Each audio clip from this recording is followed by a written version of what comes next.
Nenggih menika ta sasananing Sang Pandhita Yaksa ingkang awasta Putut Jantaka. Aja dupeh wudut. Pendhita Raksasa Suprandene kasektene hangluwi. Kaya mandi sak guneme ora tedas sing braja lungit. Kacarita kondange kathah Sang Putut Jantaka peputra ingkang kathah nanging ora lumrah dudu wujud titah manungsa nanging wujude sato kewan. Wis pepander angu bengi Putut Jantaka nenggih anak-anakira Sang Samrandi sapi gumarang celeng gemalung tikus jinada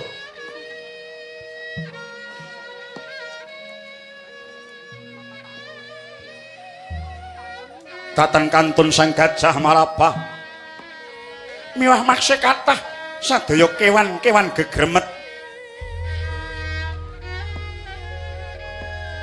nganti woho ing pambuti Sang Brahmana Begawan Putut Jantaka yare Sang Putut Jantaka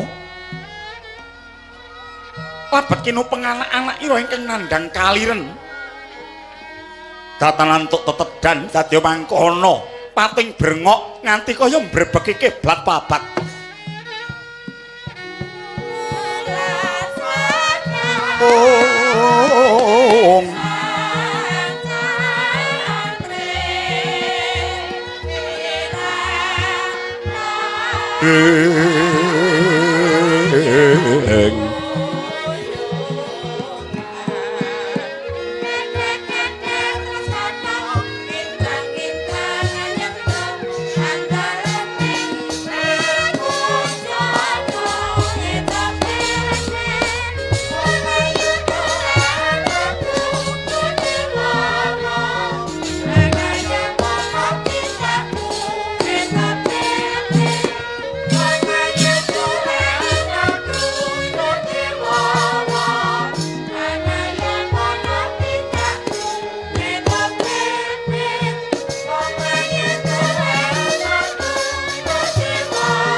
Yogya Malik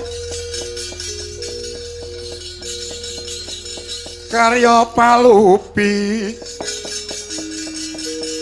Narwati unggulan Pandhawa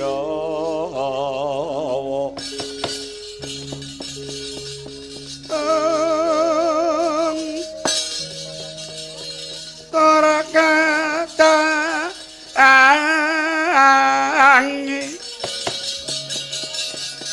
lian yaya tunggil ibu siteng Kurupati ong aneng nagri Ngastina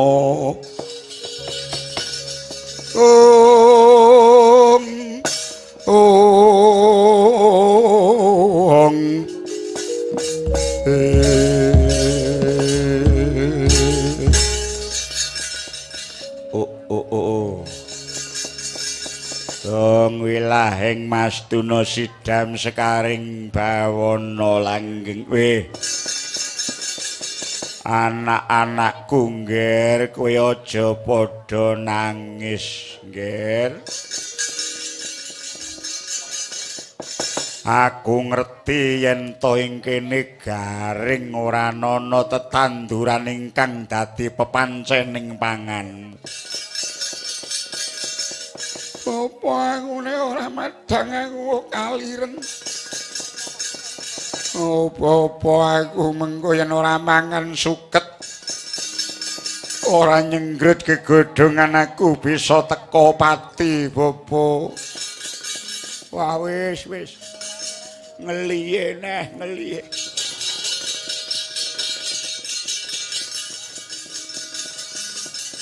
Nek wong sambat kaya ngene. Aku iki nek wis ngelih ngono ngene iki bayang aku kok kaya nyekel mangkok cilik. Wela dalan njur sok kapan nggon kowe entuk panganan, Bobo? Aku dawono menyang endi kira-kira sing ana tanduran, Bobo? Wela dalan anakku ngger anak. Ya kaya ngene iki abote tinitah dadi wong tuwa. Engkang kudu makani anak mongko wujud sato kewan semene akeh. Ya aja disengguh yen to aku wong tuwa sing ora tanggung jawab. Gusti sing nitahake titahe ya ingkang brangkangan ya ingkang kumlip ingkang kumlawe ingkang rumangkang klebu kabeh kutu-kutu walangata uga iku mesti dipanceni panganan kinaya sambunging nyawane. Aja meneh sing wujud kewan lan menungsa sing kagaduhan nyawa. Suket sing manggon ana pinggir dalan. Didak-idak karo wong liwat wae mesa sing gawe jagat iku ora negakake buktine yen wanci gagat bangun esuk ditetesi bun minangka srana panguripane. Mula aku percaya nadyan anakku gemrayah wujud sato kewan brangkangan ingkang ora sethithik cacahe mesti ora bakal mati kaliren. Kowe isih duwe pepancening tedha ingkang saka kamurane sing gawe urip. Nanging banjur ngendi nggoning pangan iki, Bobo? Ing sakiwa tengening pertapan kene wis gusis. Ora ana tanduran sing bisa thukul merga wis tak pangan sak sedulur. Kowe nebo menyang wewengkon Purwacarita. Kono nggone para among tani ingkang padha nggarap sawah lan pategalane. Tak sawang saka kene kaya katon ijo royo-royo. Parine lagi ndadi-ndadine. Lan tetanduran polo kependhem, polo kepandul, polo kesimpar. Ingkang kabeh bisa mareki wadukmu papane ana ing negara Purwacarita.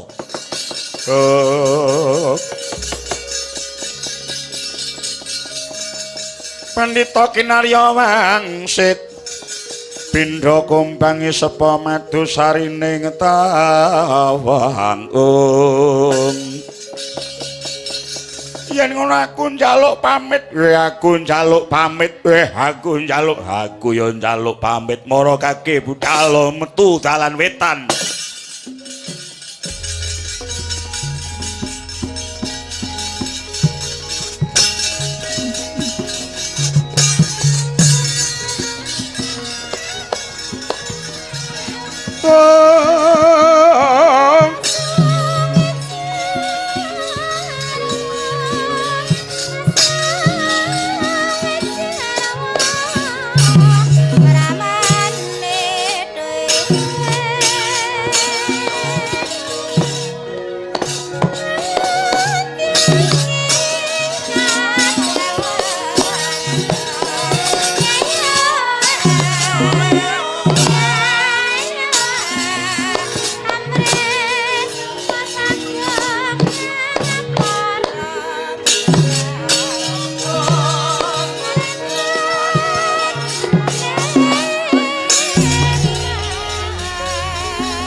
lah kalah.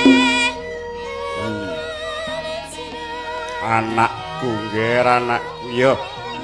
Tak pepuji saka ing palungguhan kene kowe kalisa saka bebaya. Aja nganti kadenangan dening wong-wong kang padha duweni wenang wewengkoning Purwacarita.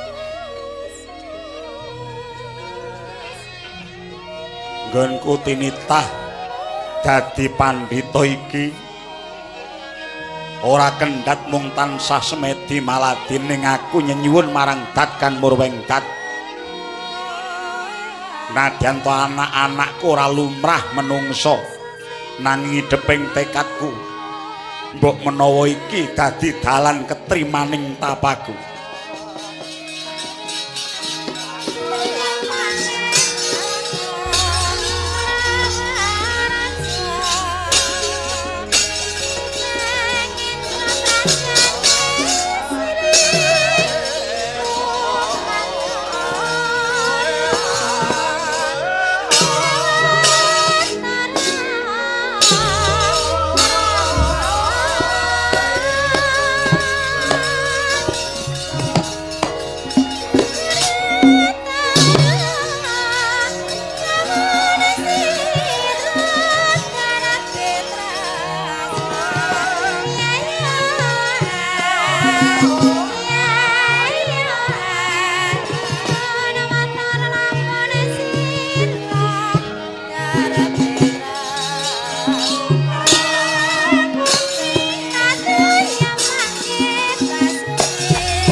Samar pamoring suksma Sinuksmaya winah ing ngasepi sinimpen telenging kalbu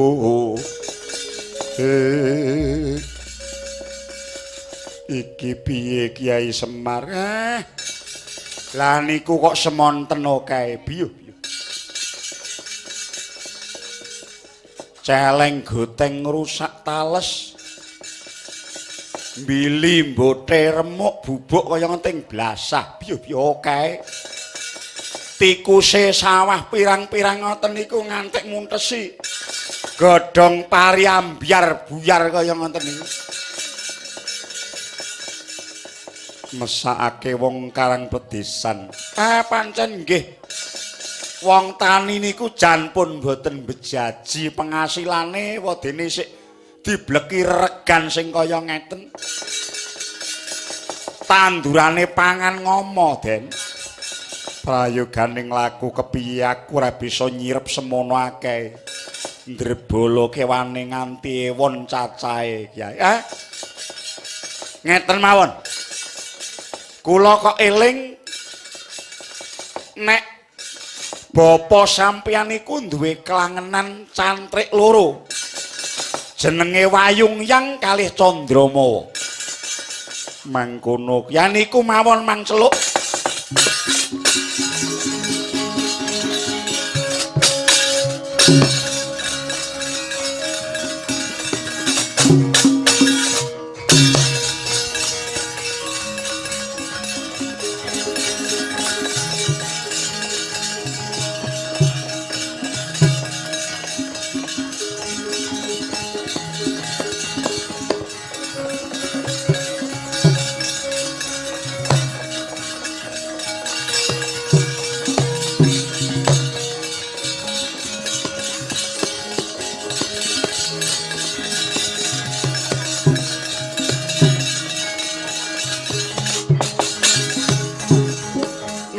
menika ta warnane abdi kinasihe begawan anda ing andong dadapan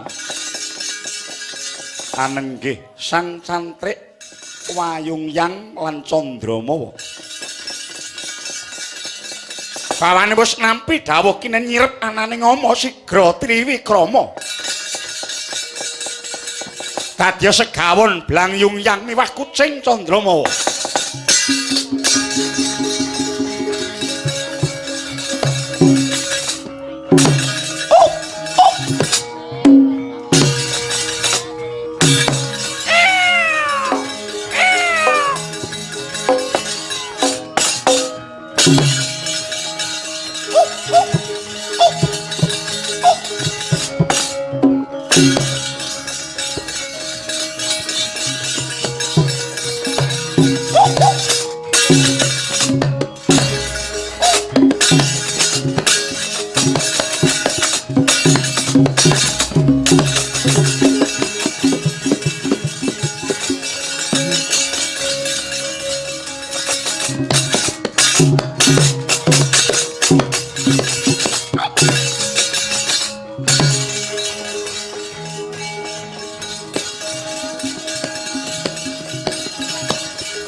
Pake.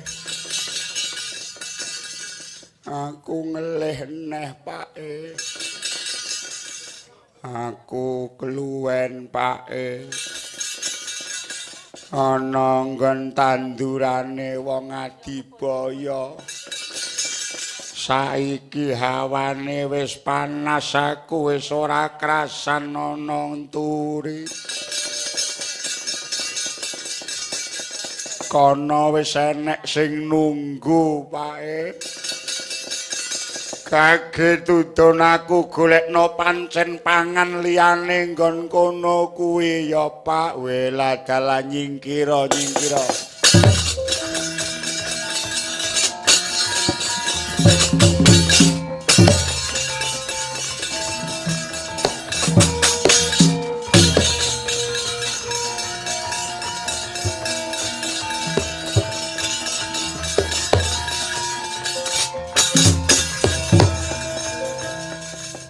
Kyai Semar kula Putut Jantaka. Ayo aku ngerti. Anak-anakmu sing ngrusak tanduran kuwi. Anak-anakmu sing ora tatanen gawe susahe wong tani kuwi. Waduh sampun dukani mekaten Bu Kulon awit sedaya ingkang tinitah wonten ing bumi menika kedah angsal tetedan. Sing entuk mangan niku mboten mung wong sugih, wong pangkat, wong bondo mboten nanging najan to anak-anak kula. Kacirios kula menika dados tiyang pinggiran. Nanging ugi kesinungan nyawa Bu Kulon mila kula aturi migatosaken dhateng anak kula ingkang mboten sekedhik cacahipun Bu Kulon. Awit menawi titah ingkang kados anak kula ingkang remenipun namung dhateng tetedan. Mboten badhe ngarah menapa-menapa. Mboten badhe pados pangkat, mboten badhe pados derajat. Semerepipun menika namung wetengipun wareg, menawi wetengipun wareg menika sampun nyamleng. Mboten badhe ganggu damel dhateng sinten kemawon. Nadyan kalenggahan Nalendra Nayaka negara kangge sami rebatan sikut-sikutan jegal-jegalan nanging kula sak anak-anak kula mboten badhe tumut-tumut. Kula wonten mriki menika namung pados sandang tedha. Mila monggo keparenga Kyai Semaya nggalih perkawis menika lan dipun aturaken wonten ngersanipun Sinuwun Prabu Sri Mahapunggung. Jantaka kula. Aku ngerti nek to anakmu kabeh kudu entuk pepancen pangan. Nanging ngerti yo. Anakmu kandan-kandan ana aja nganti gawe rusak lan aja gawe rugine wong tani. Merga para mongkisma kae uripe wis keserakat, uripe wis montang-manting. Golek rabuk regane larang. Bareng dadi tanduran tukul didak-idak dirusak karo anak-anakmu. Panen nek panena urung nganti woh wae wis padha rusak. Nek nganti ngerdo ndrebolo anak-anakmu ora mbok kendhaleni iki mengko dadine jagate bakal rubuh. Negara iki bakal bangkrut ngono. Namung atur kula ngajeng lajeng anak kula nedhi menapa saiki ngene. Anakmu tak wenehi pepancen pangan nanging sisa-sisa dedaraning menungsa sing wis ora dikanggokake karo menungsa kuwi panganen kowe sak anakmu. Waduh ngaturaken panuwun Bu.